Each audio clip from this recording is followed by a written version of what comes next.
स्तम्भाय च पतिं जातवेदसौ शिवो भवन्तमदनात् स्वाहा इदं जातवेदत ब्रह्मलोकम् ॐ नमः संभवाय च मयो भवाय च नमः शंकराय च मयुष्कराय च नमः शिवाय च शिवतराय च। सामने से तिरछी आएगी। भूमि पूजन चल रहा है अभी। पता नहीं अभी बात करो।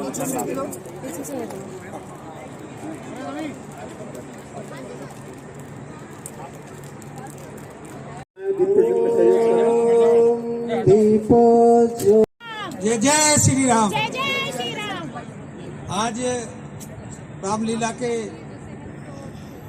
भूमि पूजन के कार्यक्रम में हमारे रामलीला के कमेटी के अध्यक्ष मंजीत सिंह जी, विजेंद्र आर्य जी, मनोज गर्ग जी, गौरव बंसल जी, श्यामवीर भाटी जी और इनकी समस्त टीम, जितनी टीम है, इसको पहले तो मैं बहुत धन्यवाद देता हूँ, बहुत बधाई देता हूँ, हृदय से बधाई देता हूँ कि 18 साल रामलीला के कार्यक्रम को इतने संयोजित तरीका से ये लोग चला रहे हैं और हम जब ही से देख रहे हैं।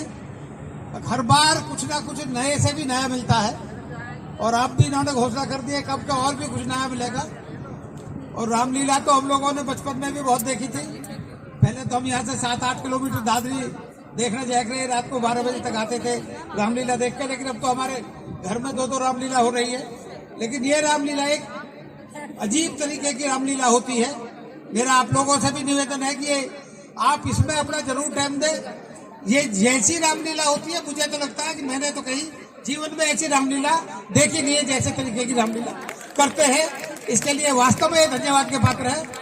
और रामलीला में जो मंचन होता है, अभी हमारे राकेश आर्य जी ने बताया, पुरुषोत्तम भगवान राम की जो एक जीवन की पूरे इतिहास है, पूरा उनका पूरे परिवार का इतिहास है, वो शायद ही हमें हमारे सनातन में, हमारी संस्कृति में कहीं नहीं मिलता। इससे हमें बहुत कुछ सीखने को मिलता है।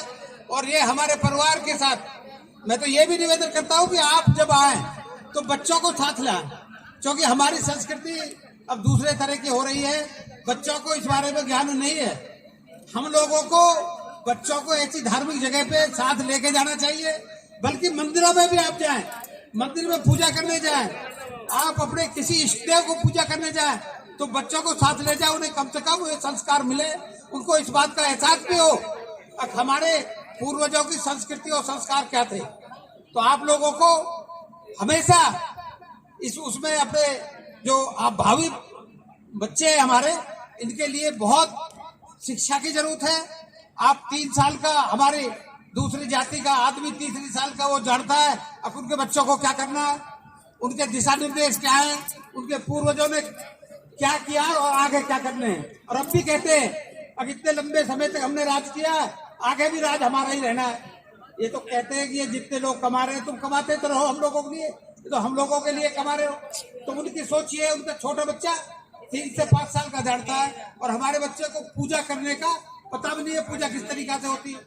तो मेरा ये निवेदन आप लोगों से है, आप बड़े क्षेत्र के समाज के बड़े मौजूद लोग बैठे हैं, कि जब आप पूजा करने जाएं, जब आप किसी मंदिर में जाएं और जब कहीं घूमने धार्मिक जगह पे जाएं तो बच्चों को जरूर साथ ले जाओ।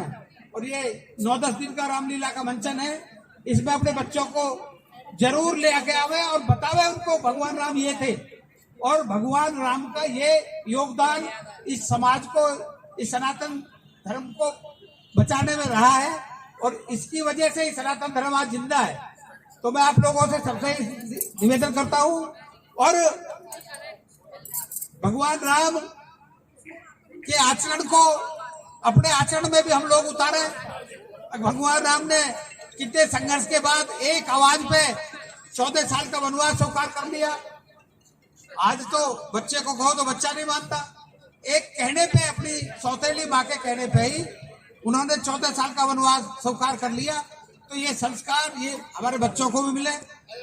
माँ की, बाप की, बड़े भाई का आदर्श कैसा होना चाहिए, ये हमें रामलीला में सब कुछ सिखाया जाता है और राम की कहानी में सिखाया जाता है।